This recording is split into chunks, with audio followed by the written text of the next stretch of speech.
নমস্কাৰ আৰু শুভ সন্ধিয়া অসমবাসী ৰাইজলৈ আজিৰ এই গুৰুত্বপূৰ্ণ দিনটোত আৰু এটা আনন্দৰ দিনটোত মই বহুত মোৰ শ্ৰদ্ধা আৰু অভিনন্দন জনাইছো আপোনালোক সকলোৱে ইতিমধ্যে অৱগত যে ভাৰতৰ এখন অন্যতম গুৰুত্বপূৰ্ণ প্ৰদেশ মহাৰাষ্ট্ৰত ভাৰতীয় জনতা পাৰ্টি আৰু ইয়াৰ মিত্ৰজোঁটে আজি হোৱা নিৰ্বাচনত নিৰংকুশ সংখ্যাগৰিষ্ঠতা লাভ কৰিবলৈ সক্ষম হৈছে কিছুদিন আগতে হাৰিয়ানাৰ নিৰ্বাচনতো ভাৰতীয় জনতা পাৰ্টিয়ে বিপুল বিজয় লাভ কৰিবলৈ সক্ষম হৈছে দৰাচলতে লোকসভা নিৰ্বাচনৰ পিছত প্ৰধানমন্ত্ৰী নৰেন্দ্ৰ মোদীৰ নেতৃত্বৰ ওপৰত হাৰিয়ানা আৰু মহাৰাষ্ট্ৰৰ নিৰ্বাচনৰ জৰিয়তে এই দুইখন প্ৰদেশৰ ৰাইজে আকৌ এবাৰ আস্থা পোষণ কৰিলে ভাৰতীয় জনতা পাৰ্টিৰ সমূহ কাৰ্যকৰ্তাৰ বাবে সেয়েহে আজিৰ দিনটো এক আনন্দৰ আৰু স্মৰণীয় দিন ইয়াৰ লগতে দেশৰ বিভিন্ন প্ৰদেশত অনুষ্ঠিত বিশেষকৈ উত্তৰ প্ৰদেশ উত্তৰাখণ্ড ছত্তীশগড় আৰু আন বিভিন্ন ৰাজ্যত অনুষ্ঠিত হোৱা উপনিৰ্বাচনসমূহতো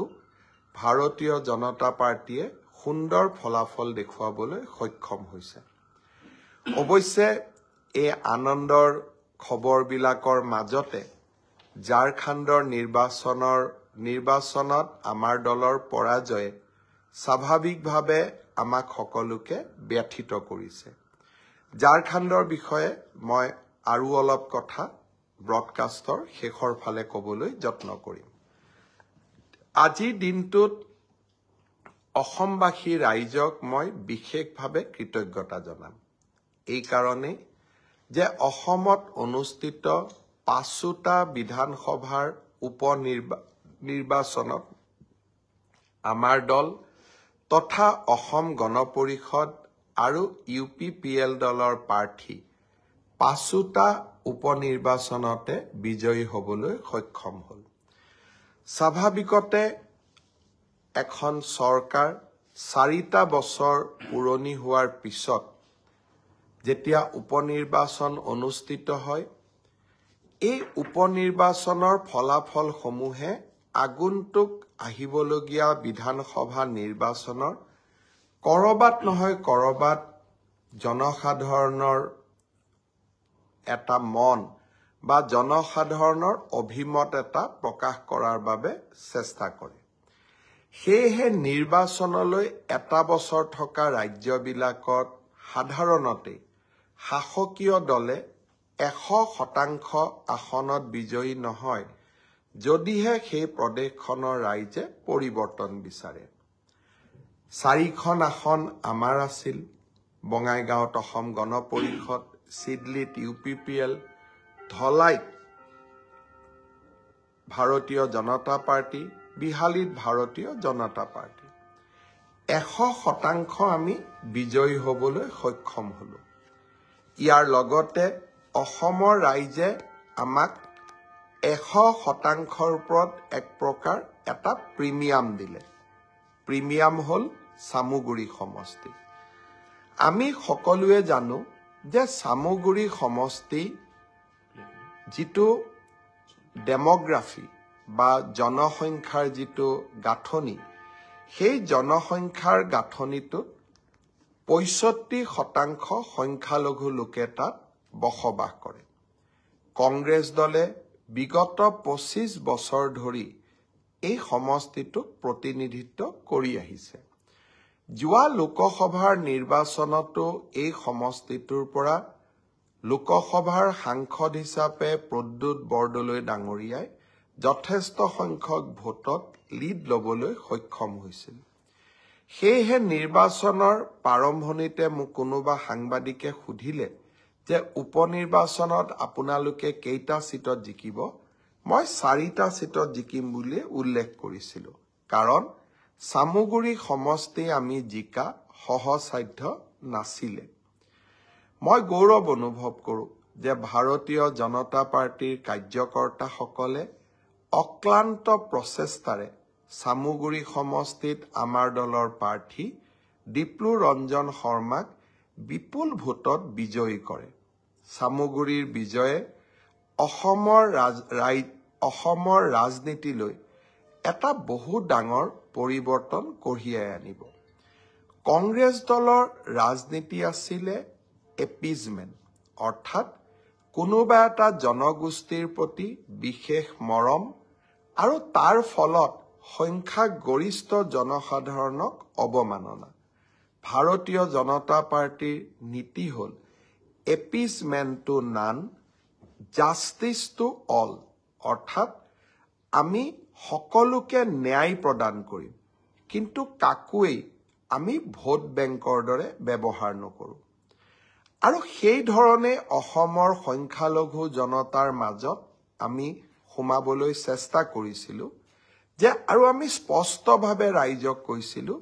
যে appeasement to none but justice to all সবকে সাথ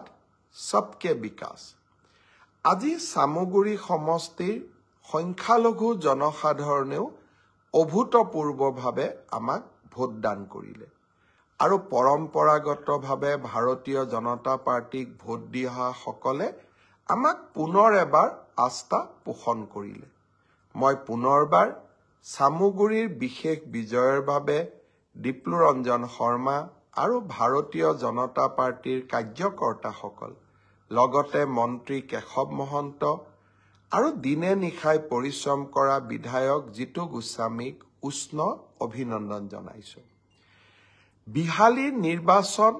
এটা সাধাৰণ নিৰ্বাচন আছিল অৰ্থাৎ বিজেপি দলৰ আসনত থকা দখলত থকা আসনখন আমি তাক পুনৰ আমি যাতে ৰাখিব পাৰোঁ তাৰ বাবে আমি প্ৰচেষ্টা কৰিছিলোঁ কিন্তু বিহালীৰ নিৰ্বাচনে তেতিয়া জনসাধাৰণৰ মাজত উৎকণ্ঠা বৃদ্ধি কৰিছিল যেতিয়া যোৰহাটৰ সাংসদজনে বিহালীত 2টা মাহ ধৰি এক প্ৰকাৰ শিবিৰ পাতি নিৰ্বাচনত জঁপিয়াই পৰিছিল কংগ্ৰেছ দলৰ যিকোনো নেতাই কোনোবা সমষ্টিৰ প্ৰতি বিশেষ দৃষ্টি দিয়াটো আপাততঃ দৃষ্টিত মই ভুল বুলি নাভাবোঁ কিন্তু এটা কথা মই বাৰে বাৰে মোৰ মনত আহিছিল আৰু সেই কথাটো মই নিৰ্বাচনী সভাসমূহতো এক প্ৰকাৰ কৈছিলোঁ যে 5টা সমষ্টিৰ ভিতৰতে বিহালীয়েই কিয় আন কোনোবা এটা সমষ্টিটো তেওঁ 3 মাহ বাহৰ পাতিব পাৰিলেহেঁতেন মই যিমান দূৰ অৱগত কংগ্ৰেছ দলে প্ৰথমতে তেওঁক চিডলি সমষ্টিৰ দায়িত্ব দিছিল তেওঁ নিজে আবেদন কৰি চিডলি সমষ্টিৰ পৰা বিহালী সমষ্টিত তেওঁ নিজৰ দায়িত্বভাৰ লৈছিল মই বাৰে বাৰে এটাই কথা মোৰ মনলৈ আহে বিহালীত আমাৰ দলৰ প্ৰাৰ্থী আছিলে দিগন্ত ঘাটোৱাৰ চাহ বাগিচাৰ এজন শ্ৰমিকৰ সন্তান আৰু দিগন্ত ঘাটোৱাৰৰ দেউতাক চাহ বাগিচাৰ এজন চকীদাৰ আছিল চাহ বাগিচাৰ সম্প্ৰদায়ৰ চকীদাৰৰ ল'ৰা এজনক হৰুৱাবৰ কাৰণে এজন যদি ৰাজ সন্তানে 3 মাহ ধৰি কেম্প কৰে 2 মাহ ধৰি কেম্প কৰে কৰবাত নহয় কৰবাত মই তাত সামন্তবাদৰ গুণ পাওঁ কৰবাত নহয় কৰবাত মই এনে প্ৰচেষ্টাৰ মাজেৰে চাহ বাগিচাৰ সমাজখনৰ প্ৰতি থকা তেওঁলোকৰ যি এক প্ৰকাৰ ক'ব গ'লে স্থায়ী যি ঘৃণা শব্দটো সংসদীয় নহ'ব এটা স্থায়ী অৱহেলা যি বহু দিনৰ পৰা অৱহেলাৰ মানসিকতা আছিল তাক আকৌ এবাৰ প্ৰতিফলিত কৰে আমি সকলোৱে জানো কংগ্ৰেছৰ দিনত চাহ বাগিচাসমূহত হাইস্কুল এখন প্ৰতিষ্ঠা কৰা হোৱা নাছিল চাহ বাগিচাৰ শ্ৰমিকসকলক সদায় প্ৰাপ্যৰ পৰা বঞ্চিত কৰি ৰখা হৈছিল আমি ৰাতিৰ ভিতৰতে সমস্যাৰ সমাধান কৰিব নোৱাৰো কিন্তু যোৱা ভাৰতীয় জনতা পাৰ্টি চৰকাৰৰ কাৰ্যকালৰ সময়ত আমি আন্তৰিকতাৰে চাহ বাগিচাৰ শ্ৰমিকসকলৰ সমস্যাসমূহ সমাধানৰ বাবে প্ৰচেষ্টা কৰিছোঁ আৰু কৰবাত নহয় কৰবাত বাগিচাৰ ৰাইজে আমাক আদৰণিও জনাইছে চাহ বাগিচাৰ ৰাইজৰ প্ৰতি থকা প্ৰচণ্ড অৱহেলা আৰু কৰবাত নহয় কৰবাত মানসিক বিতুষ্টিৰ বাবে 3 মাহকৈ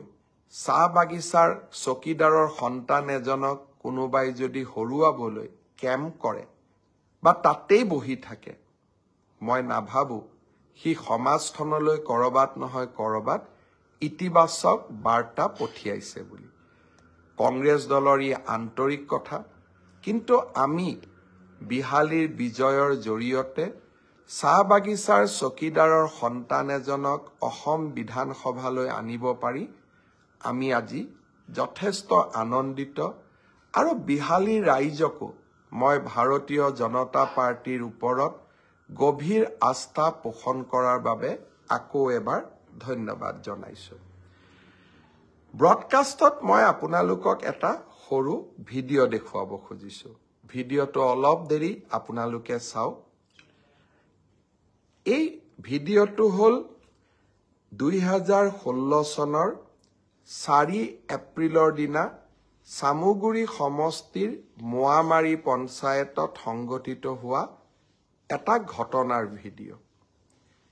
সেইদিনাখন আপোনালোকে ভিডিঅ'টোত ভাৰতীয় জনতা পাৰ্টিৰ পতাকা দেখা পাব আৰু মই 2016 চনৰ নিৰ্বাচনৰ প্ৰাক মুহূৰ্তত আমাৰ দলৰ প্ৰাৰ্থী জিতু গোস্বামীৰ হৈ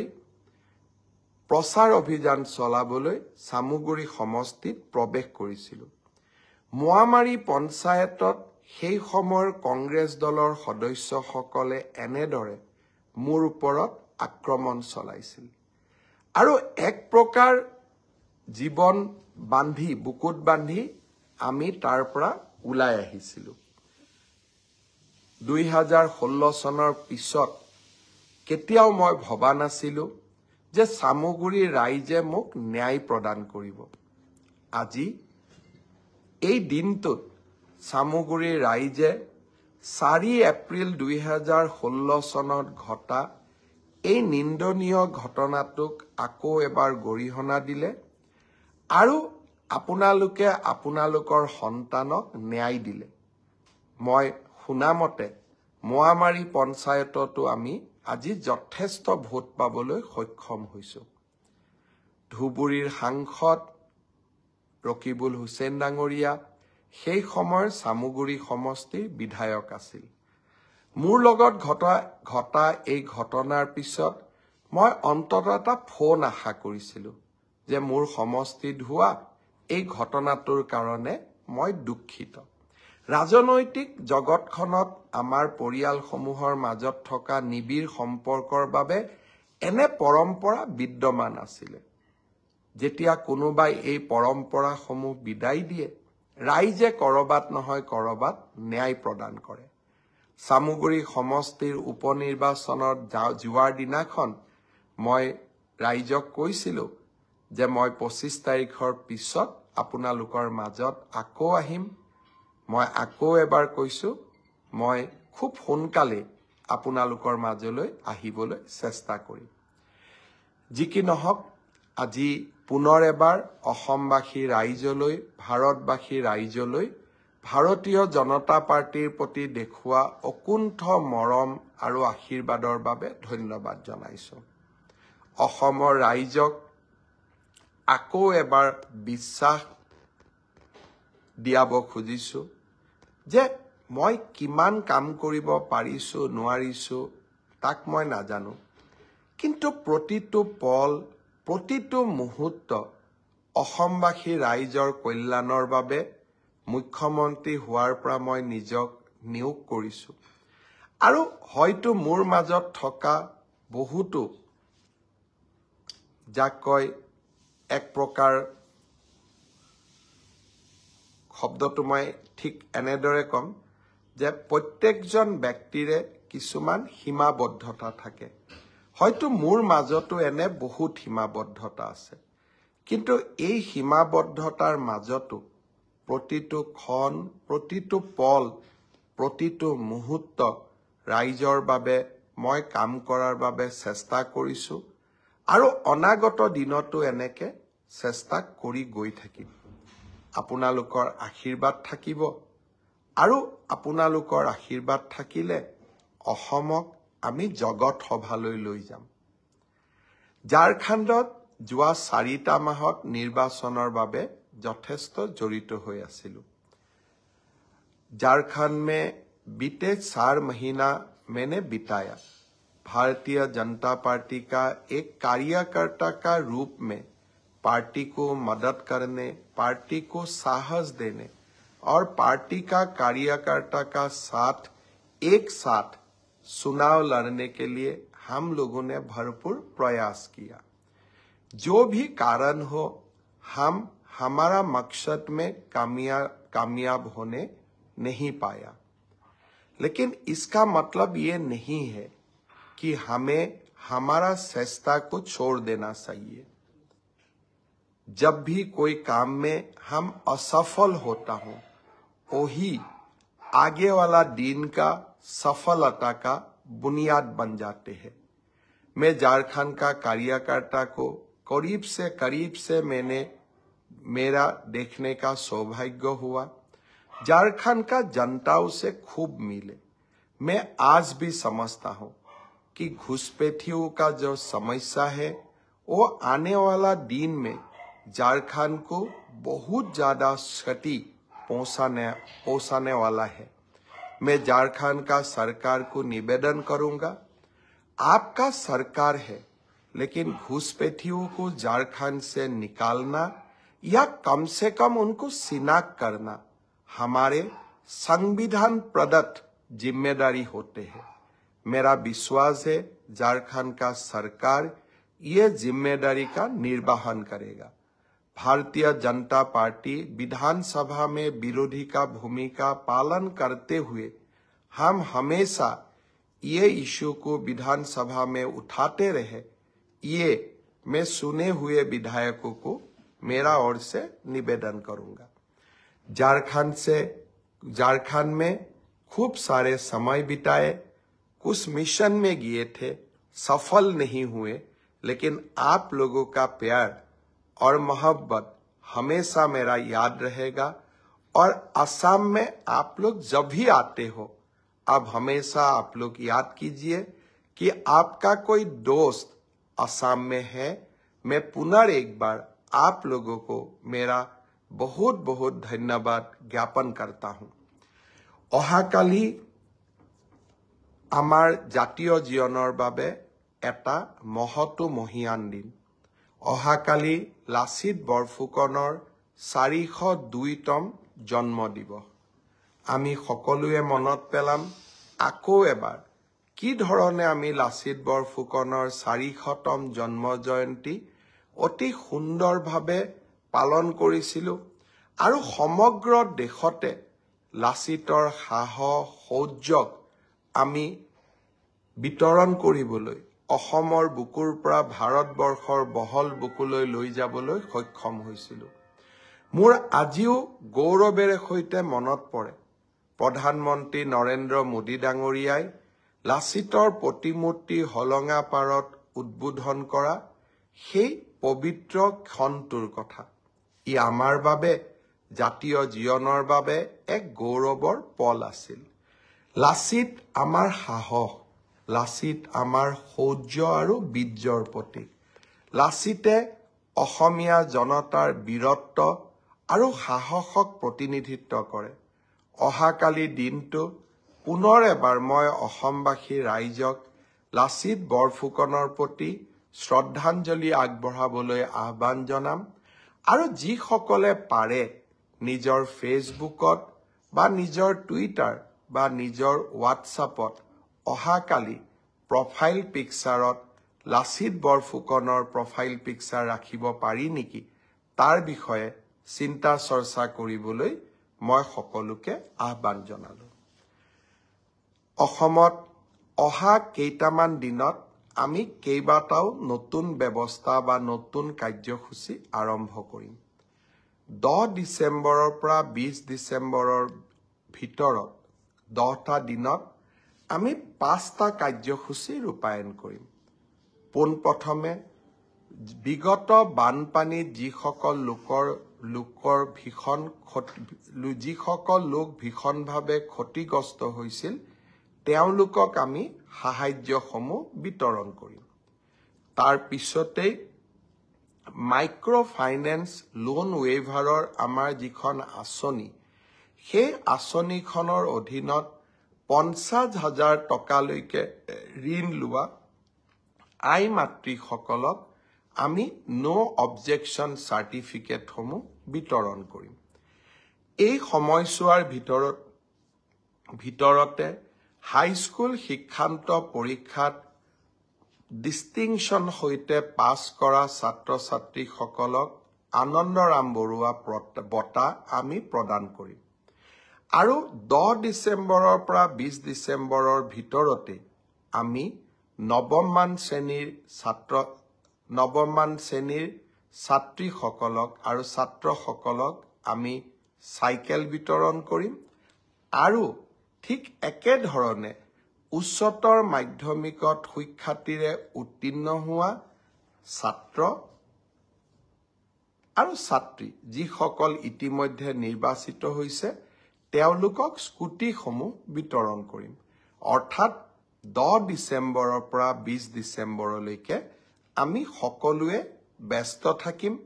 আৰু সকলোকে এই আঁচনিসমূহৰ লাভ দিবলৈ আমি যত্ন কৰিম এই সময়ছোৱাৰ ভিতৰতে অৰ্থাৎ 1 তাৰিখৰ পৰা 10 ডিচেম্বৰৰ ভিতৰত চৰকাৰী কৰ্মচাৰী তৃতীয় আৰু চতুৰ্থ শ্ৰেণীৰ কৰ্মচাৰীসকলৰ মিউচুৱেল ট্ৰান্সফাৰৰ পৰ্টেলটো আমি মুকলি কৰি দিম এতিয়া কামৰ সময় নিৰ্বাচনৰ সময় আমি পাৰ কৰিলো আৰু এইকেইটা দিন আমি সকলোৱে চৰকাৰী কাম-কাজ ৰাজহুৱা সেৱাত আমি ব্যস্ত ৰাখিম অৱশ্যে ইয়াৰ মাজতে পঞ্চায়ত ইলেকশ্যনো আহিব আৰু তাৰ পিছত বিটিআৰৰ ইলেকশ্যনো আহিব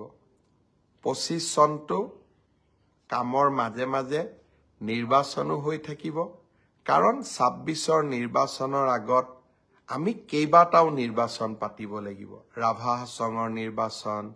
মিচিং স্বায়ত্তশাসিত পৰিষদৰ নিৰ্বাচন কিন্তু এই সমূহৰ মাজতো এই আটাইকেইটা নিৰ্বাচনত যিহেতু মোৰ ব্যক্তিগত ব্যস্ততা বহুত নাথাকিব সেয়েহে এই সময়ছোৱাত আপোনালোকৰ সমস্যা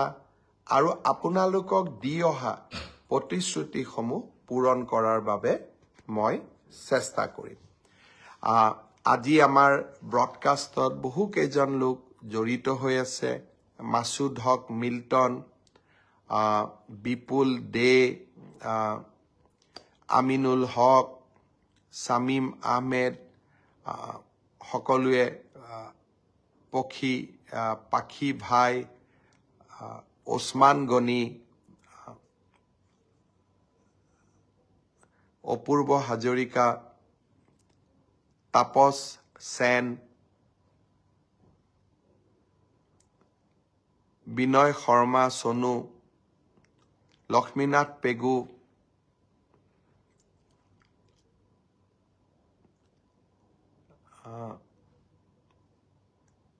শ্ৰী ৰাম দুসাদ সন্দীপন দেৱ বিভিন্নজনে আজিৰ ব্ৰডকাষ্টত অংশ লৈছে সকলোৰে নাম পঢ়াটো সম্ভৱ নহয় দীপালী দাসেও আমাক চাই আছে মিথুন বিশ্বাসে চাই আছে হীৰকজ্যোতি গোস্বামীয়ে চাই আছে অৰুণজ্যোতি মৰাণ অৰুণেও আমাক ব্ৰডকাষ্ট চাই আছে এডভোকেট জ্ঞানন্দ কৃষ্ণগিৰি তেখেতে আমাক চাই আছে দুৰ্গেশ্বৰ দাসে চাই আছে মই আমাৰ বিধায়ক বিজয় মালাকাৰে ব্ৰডকাষ্ট চাই আছে সকলোকে মই পুনৰবাৰ ধন্যবাদ আৰু অভিনন্দন জনাইছো পুনৰ এবাৰ 5টা সমষ্টিত আপোনালোকে দিয়া আশীৰ্বাদৰ বাবে পুনৰ এবাৰ মই অভিনন্দন জনাইছো এই সুযোগতে বিজয়ী প্ৰাৰ্থীসকলৰ লগতে অসম গণ পৰিষদ আৰু